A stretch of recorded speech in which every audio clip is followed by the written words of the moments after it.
Reprise du débat, l'honorable député de Thérèse de Blainville. Merci, Monsieur le Président.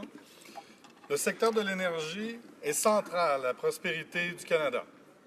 Nous savons que les pipelines sont des moyens sûrs et efficaces pour le transport des ressources clés d'un océan à l'autre.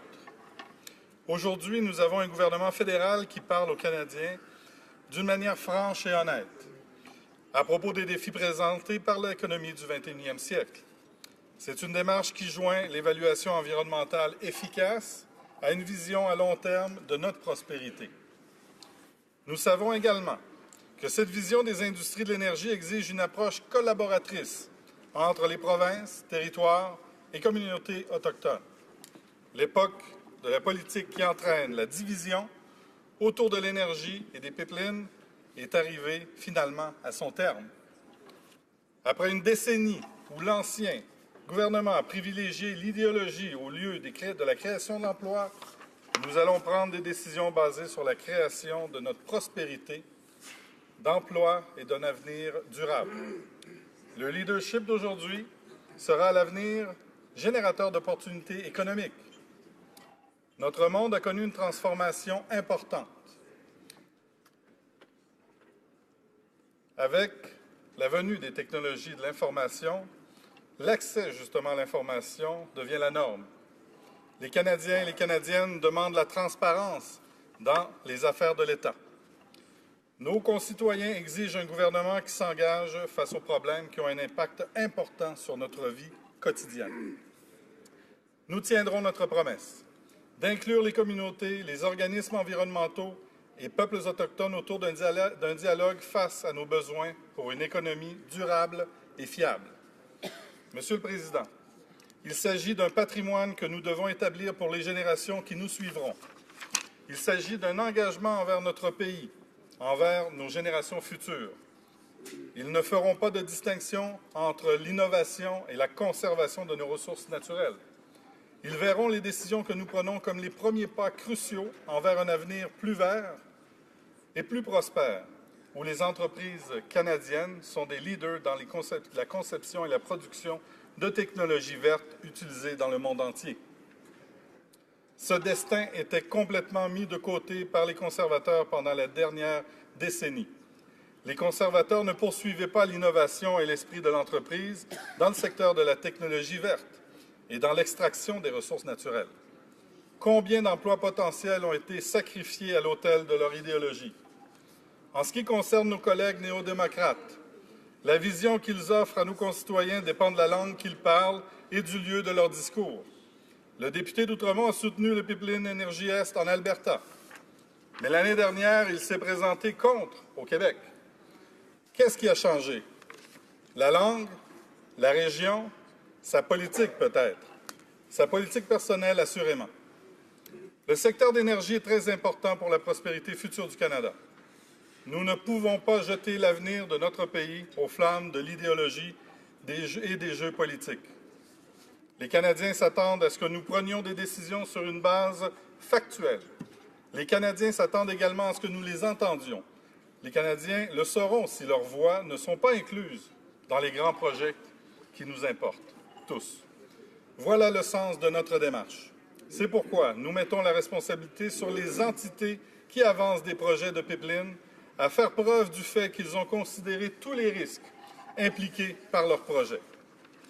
C'est en répondant à ce critère qu'ils pourront obtenir le droit de réaliser leur projet. Personne n'a besoin d'aide pour voir que les prix à la baisse du pétrole, les décisions difficiles à propos des investissements et les décisions d'autant plus difficiles concernant la disposition du personnel ont fortement affecté notre pays. En arrière des statistiques et des projets différés se cachent des personnes, des citoyens, des gens de tous les coins du pays. Les personnes dans les communautés, non seulement à l'ouest du pays, mais partout au pays, qui font face à des conditions économiques difficiles et qui contemplent un futur incertain. Au Québec, nous avons perdu un nombre élevé d'emplois pendant les 6 premiers mois de 2015. L'effet s'est fait sentir à travers le secteur financier, le secteur des services et de la vente au détail. Ces luttes sont réelles. Il n'y a pas de solution magique. Cependant, nous pouvons entreprendre plusieurs actions positives. Voilà pourquoi notre gouvernement se concentre sur le soutien de la progression rapide des technologies vertes et des investissements dans les infrastructures vertes, pour alléger les fardeaux portés par ceux qui ont été atteints par les pertes d'emplois dans le secteur de l'énergie.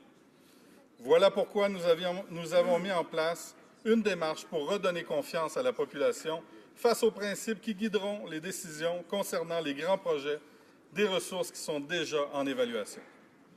Voilà pourquoi nous modernisons l'Office national de l'énergie. Restaurons la confiance dans le régime réglementaire, augmentera le soutien général pour les projets d'énergie à grande échelle. À cet effet, Monsieur le Président, le gouvernement croit qu'il est approprié d'être optimiste quant au futur à long terme du secteur de l'énergie.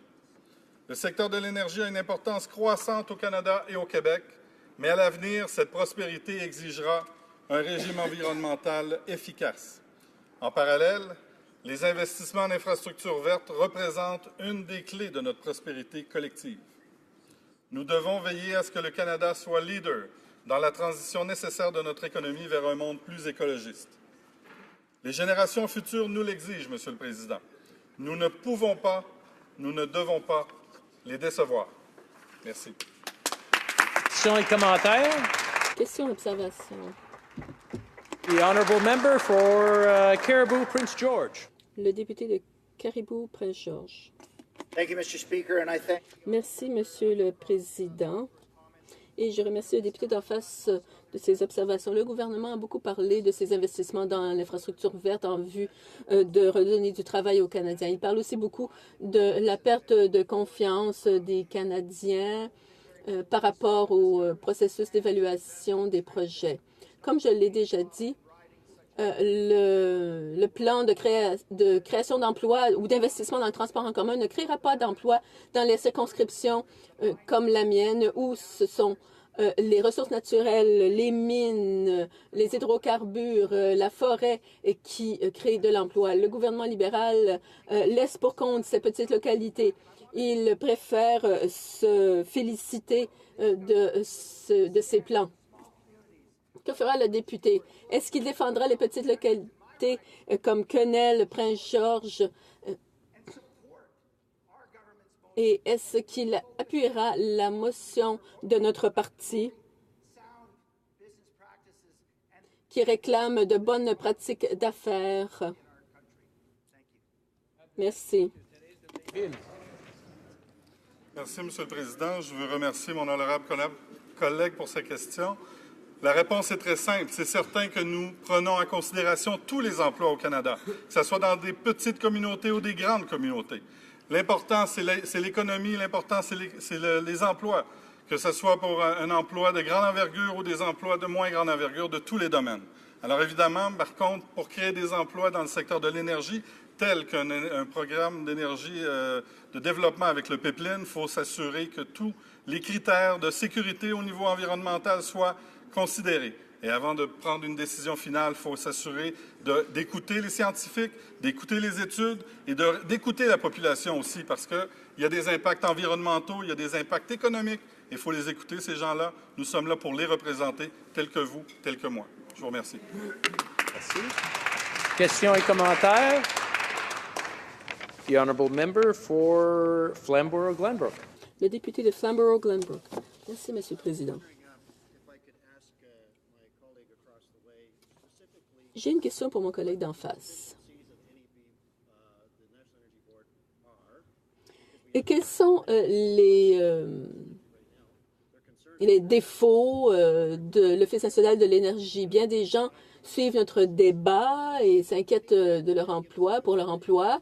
Alors, qu'est-ce qui ne fonctionne pas au sein de l'Office national de l'énergie? Et ma deuxième question, c'est est-ce qu'il va appuyer la motion? L'enjeu ici, Monsieur le Président, je remercie mon collègue pour la question. L'enjeu dans le côté des pipelines, c'est la création d'emplois. L'enjeu, c'est de s'assurer que ça respecte l'environnement. L'enjeu, c'est de s'assurer que c'est un processus acceptable par les citoyens. L'environnement, l'emploi, l'économie sont tous des enjeux qui sont réunis. Alors, l'ensemble des critères devront être étudiés par l'Office national de l'énergie qui a grand besoin de ménage et de revoir justement cette réglementation et d'être encore un petit peu plus transparente au niveau de ces règlements et de ces conclusions. Je vous remercie. We have time for a very quick question. Nous avons assez de temps pour une brève question. Le député de Caribou-Prince-Georges. Merci, Monsieur le Président.